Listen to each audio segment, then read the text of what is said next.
Hello दोस्तों, आज अपन गणित के सूत्र के बारे में बात करेंगे।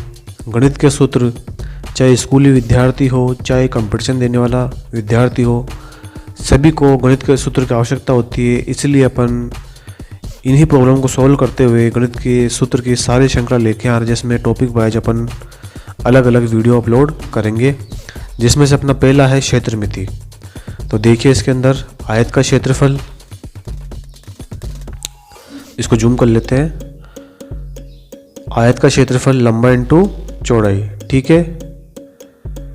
लीजिए आयत का परिमाप 2 कोष्टक लंबाई प्लस चौड़ाई, इस तरह से। आयत का विकर्ण लंबाई का स्क्वायर प्लस चौड़ाई का स्क्वायर का अंडर रूट। फोर्थ देखिए वर्ग का क्षेत्रफल, वर्ग का क्षेत्रफल है भुजा स्क्वायर। अब इसी के अंदर अगर वर्ग के अंदर विकर्ण दिया हो तो अपन वर्ग का क्षेत्रफल कैसे निकालेंगे? विकर्ण का स्क्वायर कर देंगे, उसमें 2 का भाग दे देंगे। वर्ग का परिमाप पूछा है तो 4 इंटू भुजा हो जाएगा, और वर्ग का विकर्ण पूछे तो अंडर रूट 2 भुजा स्क्वायर, अथवा इसको अपन अंडर रूट 2 इंटू भुजा लिख सकते हैं, ठीक है। अब देखिए 8वां है आयताकार मैदान वर्गाकार मैदान का कि बाहर या भीतर बने रास्ते का क्षेत्रफल। तो देखिए इसके अंदर कई बार क्वेश्चन आते हैं, इसके अंदर अपने को रास्ते का क्षेत्रफल पूछता है तो अपन कैसे करेंगे? 2x लंबाई प्लस चौड़ाई प्लस माइनस 2x, ठीक है।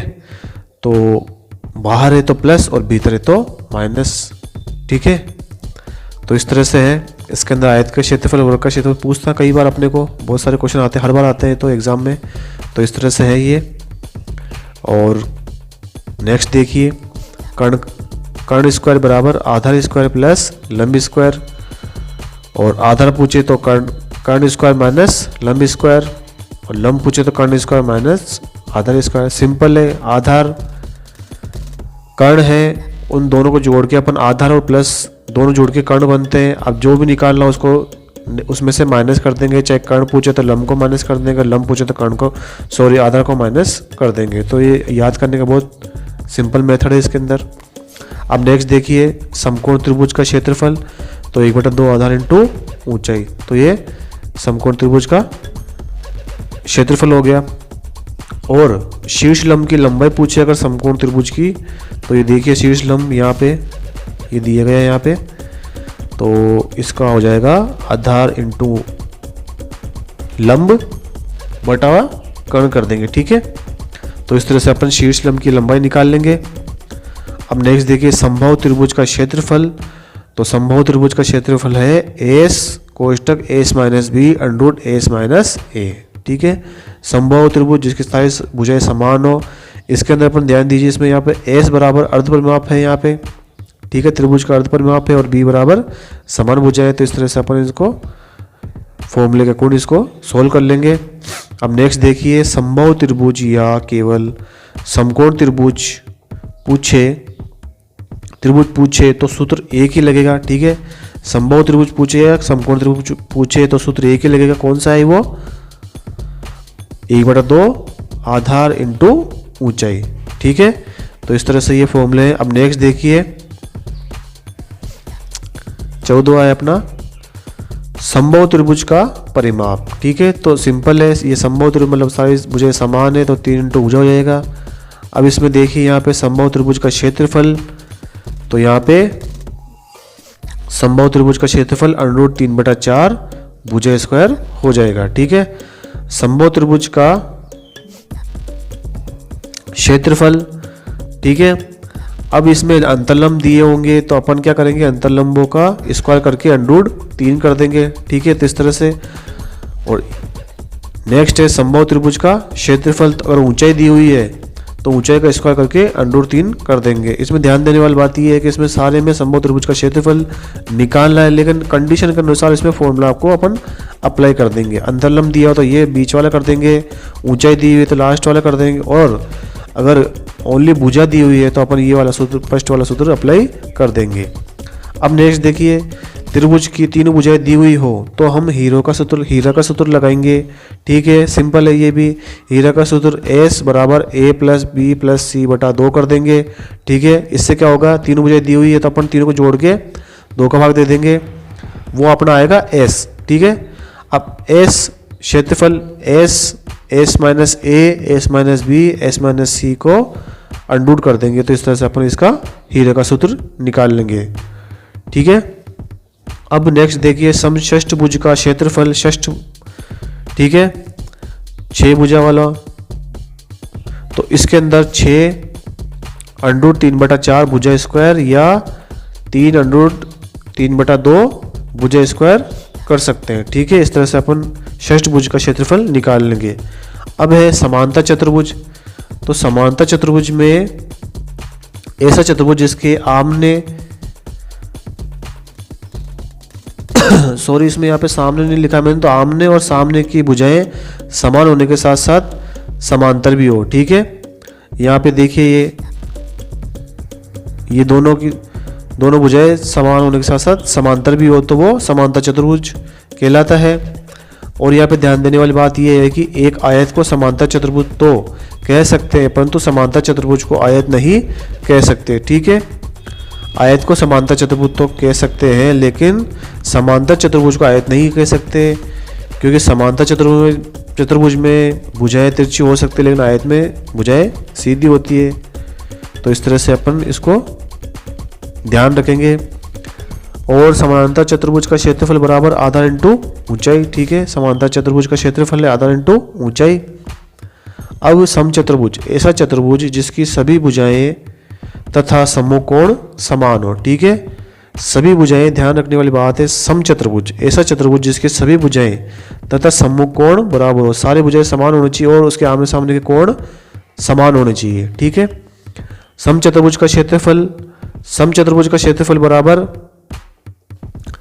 क्या होगा, 1/2 इंटू विकर्णों का गुणनफल। विकर्ण दिए तो विकर्णों का गुणनफल करके बटा 2 कर देंगे तो समचतुर्भुज का क्षेत्रफल निकल जाएगा। समचतुर्भुज की भुजा निकालनी हो तो उसमें 4 का भाग दे देंगे तो भुजा निकल जाएगी। ठीक है, तो इस तरह से ये फॉर्मूला है। हम नेक्स्ट देखते हैं अपन समलंब चतुर्भुज।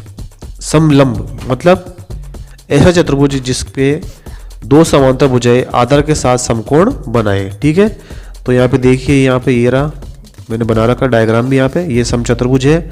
ठीक है, तो इसका समलंब चतुर्भुज का क्षेत्रफल बराबर 1/2 समांतर भुजाओं का योग इंटू उनके बीच की दूरी। ठीक है, उनके जो समांतर भुजाएं उनका योग कर देगा, उनकी बीच की दूरी का गुणा कर देंगे और बटे 2 कर देंगे, तो इस तरह से समलंब चतुर्भुज का अपन क्षेत्रफल निकालेंगे। अब है चतुर्भुज का क्षेत्रफल। तो चतुर्भुज का क्षेत्रफल में क्या है, 1/2 इंटू विकर्ण पर डाले गए लंबों का योग। ठीक है, अपने क्वेश्चन में ये सब कुछ दिए होंगे, अपने को सीधा क्या करना है, सिर्फ फॉर्मूला अप्लाई करना है और सीधा आंसर निकालना है। ठीक है, तो चतुर्भुज का क्षेत्रफल देख लिया आपने, 1/2 इंटू विकर्ण पर डाले गए लंबों का योग। विकर्ण पर जो भी लंब डाले गए हैं उनका योग करके इंटू विकर्ण बटा 2 कर देंगे तो चतुर्भुज का क्षेत्रफल निकाल लेंगे। अब है वृत्त की परिधि। ठीक है, तो वृत्त की परिधि है 2πr। ठीक है, सिंपल है। वृत्त का क्षेत्रफल πr² है। और अब है वृत्त का क्षेत्रफल, अगर परिधि दी हुई है तो परिधि इंटू परिधि या परिधि का स्क्वायर करके बटा 4 कर देंगे। ठीक है, तो इस तरह से वृत्त की क्षेत्रफल निकाल लेंगे अपन। अब चाप की लंबाई। ठीक है, चाप ये देखो डायग्राम दे रखा है यहाँ पे, मैंने सब सुविधा के अनुसार बना रखा है यहाँ पे सारा। ये चाप इस तरह से अपन निकालना हो तो 2πr थीटा बटा 360 करके अपन चाप की लंबाई निकाल लेंगे। अब देखिए यहाँ पे लघु त्रिज्य खंड का क्षेत्रफल। ठीक है, जो लघु त्रिज्य खंड है उसका क्षेत्रफल निकालना है तो πr²। जहाँ क्षेत्रफल आ गया वहाँ पे क्षेत्रफल का सूत्र अप्लाई कर देंगे और जहाँ पे परिधि मतलब यहाँ पे लंबाई निकालनी तो वहाँ पे 2πr कर देंगे। तो इस तरह से अब इसमें क्या किया है, इसमें क्षेत्रफल निकाल तो πr² कर देंगे, थीटा बटा 360 है। ठीक है, तो इस तरह से निकाल लेंगे अपन लघु त्रिज्यखंड का क्षेत्रफल। त्रिज्यखंड का क्षेत्रफल निकालना तो इसमें अपन लंबाई दी हुई है तो 1/2 इंटू L इंटू R अपन कर फॉर्मूला लगा के इसका त्रिज्यखंड का क्षेत्रफल निकाल लेंगे। ठीक है, अब वृत्त खंड का क्षेत्रफल निकालना है, ठीक है। तो इसमें कैसे करना है अपने को, वृत्त खंड का क्षेत्रफल पाई आर स्क्वायर थीटा बटा 360 minus 1/2 R square sine theta करके अपन वृत्त खंड का क्षेत्रफल निकाल लेंगे। अब वलय का क्षेत्रफल है, वलय मतलब जो इसके बीच की दूरी है, दोनों वृत्त के बीच की दूरी है, तो वलय का क्षेत्रफल वलय का परिमाप निकालने के लिए अपने को 2 पाई कोष्टक में r plus R1 plus R2 मतलब छोटी त्रिज्या बड़ी त्रिज्या को जोड़ के और 2 पाई से गुणा कर देंगे, तो वलय का परिमाप निकाल लेंगे। वलय का क्षेत्रफल निकालना है तो सिंपल है, बड़े वृत्त में से छोटे वृत्त की क्षेत्रफल को माइनस कर देंगे तो वलय का क्षेत्रफल आ जाएगा। तो pi R R1 square minus pi R2 square बराबर pi R1 minus R2 square करके अपन इसका क्षेत्रफल निकाल लेंगे वलय का। अब नेक्स्ट देखिए यहाँ पे समबाहु त्रिभुज में अंतर्वृत्त की त्रिज्या, ठीक है। तो अंतर्वृत्त की त्रिज्या बराबर समबाहु त्रिभुज मतलब जिसकी भुजाएं समान हो, ठीक है। तो समबाहु त्रिभुज में अंतर्वृत्त की त्रिज्या बराबर अंतर्वृत्त जो अंदर का त्रिभुज है, वृत्त है सॉरी, त्रिभुज के अंदर जो अंदर का वृत्त है उसकी त्रिज्या निकालनी है अपने को समबाहु त्रिभुज के अंदर। तो क्या करना अपने को, भुजा बटा 2√3 करना है, ठीक है। और समबाहु त्रिभुज में अंतर्वृत्त का क्षेत्रफल निकालना है, त्रिभुज के अंदर जो बना हुआ है, यहाँ पे देखिए ये वाला। तो इसके अंदर अगर इसके त्रिभुज का क्षेत्रफल निकालना है तो पाई बटा 12 भुजा स्क्वायर कर देंगे, ठीक है। तो पाई बटा 12 भुजा स्क्वायर अपने को अंतर्वृत्त का क्षेत्रफल निकल जाएगा। समबाहु त्रिभुज में परिवर्त की त्रिज्या, परिवर्त मतलब जो बाहर बना हुआ वृत्त है, त्रिभुज के बाहर जो बना हुआ वृत्त है उसको अपन परिवर्त बोलेंगे, ये रहा। तो इसके अंदर क्या करेंगे अपन, इसकी त्रिज्या निकालेंगे तो भुजा बटा √3 कर देंगे, ठीक है। और समबाहु त्रिभुज में परिवर्त का क्षेत्रफल जो बाहर वाले वृत्त का क्षेत्रफल है जो त्रिभुज के बाहर बना हुआ है, तो उसके अंदर अपने को पाई बटा 3 भुजा स्क्वायर कर देंगे, ठीक है। इसमें याद करने का सिंपल तरीका है कि समबाहु त्रिभुज में अंतर्वृत्त की त्रिज्या पूछे तो भुजा बटा 2√3 कर देंगे, और समबाहु त्रिभुज में परिवर्त की त्रिज्या पूछे तो पाई बटा 3 करते हैं, मतलब यहाँ से 2 को हटा देंगे तो मतलब यहाँ पे वो सेम रहेगा, ठीक है। तो भुजा बटा √3 हो जाएगा। इसी तरह से अपने को समबाहु त्रिभुज में अंतर्वृत्त का क्षेत्रफल निकालना तो पाई बटा 12 भुजा स्क्वायर कर देंगे, और परिवर्त का क्षेत्रफल निकालना तो अपने क्या करेंगे 12 की जगह 3 कर देंगे, तो और भुजा स्क्वायर सेम है। तो इस तरह से अपन इसको याद करने का तरीका इस तरह से अपन याद कर सकते हैं। और अब यहाँ पे देखिए, यहाँ पे ध्यान रखने वाली बातें कुछ, आयत का परिमाप और वर्ग का परिमाप समान हो तो वर्ग का क्षेत्रफल अधिक होगा, ठीक है। अगर 2 डायग्राम अपने को दे रखे हैं उसमें से अपने को अगर आयत का परिमाप और वर्ग का परिमाप समान दे वो अपने को, तो उसमें से वर्ग का क्षेत्रफल अधिक होगा, ये हमेशा अपने को ध्यान में रखना है, ठीक है। परिमाप समान हो तो वर्ग का क्षेत्रफल अधिक होगा, ठीक है। हाँ, दिखने में आयत जरूर तो अपने को बड़ा लग सकता है, लेकिन अपने को ये हमेशा ध्यान में रखना है कि वर्ग का क्षेत्रफल अधिक होगा, ठीक है। जब आयत वृत्त चतुर्भुज व त्रिभुज की परिमितियां समान हो, कौन कौन से आयत वृत्त चतुर्भुज त्रिभुज की परिमितियां समान हो, परिमाप या परिमिति समान हो, तो इनमें वृत्त का क्षेत्रफल सबसे अधिक होगा, ठीक है। ध्यान में रखना हमेशा, वृत्त का अगर ये चारों हो तो वृत्त का क्षेत्रफल आएगा इसके अंदर। आयत वृत्त चतुर्भुज और त्रिभुज में वृत्त का क्षेत्रफल सबसे अधिक होगा, ठीक है। जब वृत्त की परिधि और वर्ग का परिमाप हो तो उनकी त्रिज्या व भुजाओं के मध्य संबंध, जब वृत्त की परिधि और वर्ग का परिमाप समान हो, जब वृत्त की परिधि और वर्ग का परिमाप समान हो तो उनकी त्रिज्या व भुजाओं के मध्य 7:11 का अनुपात होगा, ठीक है। अब देखिए, जब वृत्त की परिधि और वर्ग का परिमाप हो तो उनके क्षेत्रफल के मध्य 14:11 का अनुपात होगा, ठीक है। तो अपने को डायरेक्ट आंसर लगाना है इसके अंदर, क्वेश्चन में डायरेक्ट आ सकता है क्वेश्चन इस प्रकार के भी, जब वृत्त की परिधि और वर्ग का परिमाप समान हो तो उनके क्षेत्रफल के मध्य 14:11 का अनुपात होगा, ठीक है। अब वर्ग के विकर्ण पर बना वर्ग पहले वर्ग के क्षेत्रफल का दुगुना होगा। अगर वर्ग के विकर्ण के ऊपर अगर कोई वर्ग बना हुआ है तो वो पहले के क्षेत्रफल से दुगना होगा। ये बात हमेशा अपने को ध्यान में रखनी है।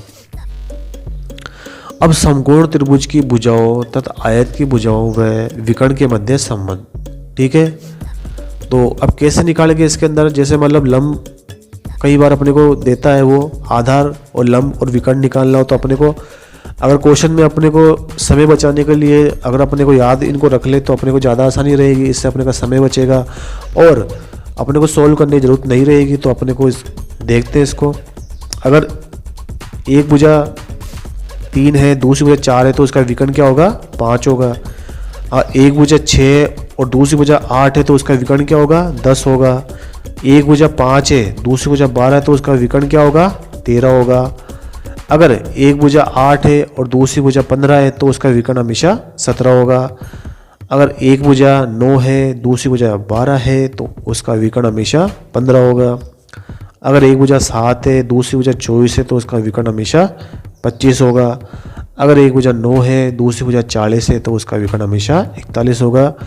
तो इनको आपको हमेशा ध्यान में रखना है, याद रखना है, ताकि अपने को एग्ज़ाम में समय बच सके और अपन इसको जल्दी सोल्व कर सके। ठीक है, तो अब देखिए नेक्स्ट।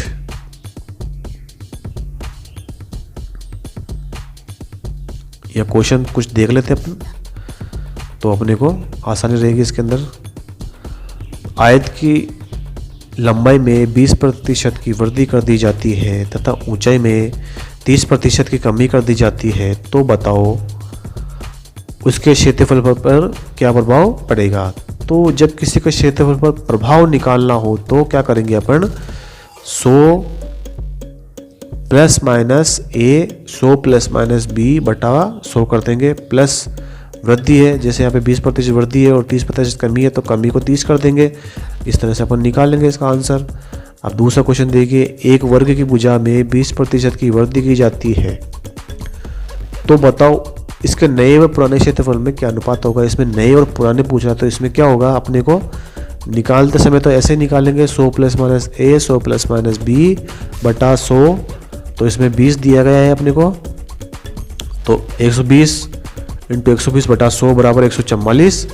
अब क्या करना है, इसके अंदर नया क्षेत्रफल तो अपने क्या आ गया 144 और पुराना क्या मानेंगे अपन 100 मानेंगे। तो इसका अनुपात इस तरह से अपन निकाल लेंगे।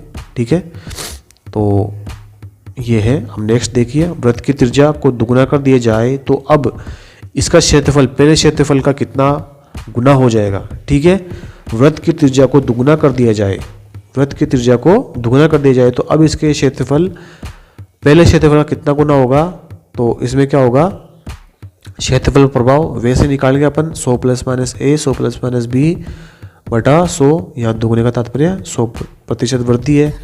ठीक है, और अब देखिए इसके अंदर यहाँ त्रिज्या में, व्यास में या परिधि में कमी वृद्धि प्रतिशत हो और क्षेत्रफल पर प्रभाव पूछे तो यही सूत्र होगा, क्योंकि तीनों का आपस में एक ही संबंध होता है। ये बात भी अपने को ध्यान में रखनी है। ठीक है, अब देखिए इसमें वृत्त, यदि वृत्त की त्रिज्या या व्यास में कुछ कमी वृद्धि प्रतिशत हो रही है तो परिधि में भी उतनी ही कमी या वृद्धि प्रतिशत होगी। तो इस तरह से अपने को ये बातें ध्यान में रखनी है। ठीक है, अब अपन आगे देखते हैं नेक्स्ट।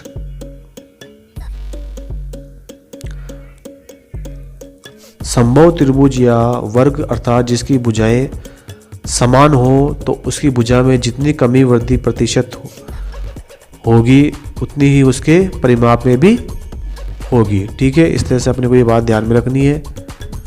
संभव त्रिभुज या वर्ग अर्थात जिसकी भुजाएं समान हो तो उसकी भुजा में जितनी कमी वृद्धि प्रतिशत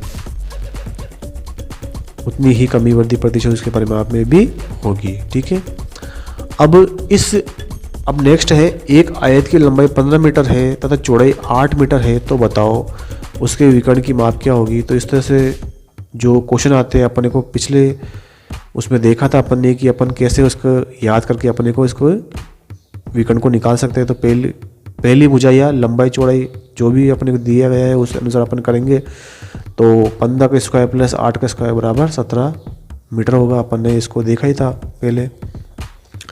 और अब यहाँ पे नेक्स्ट है पत्थरों की संख्या, तो बरामदे का क्षेत्रफल बटा एक पत्थर का क्षेत्रफल, इसको याद करने का सीधा सा फॉर्मूला है।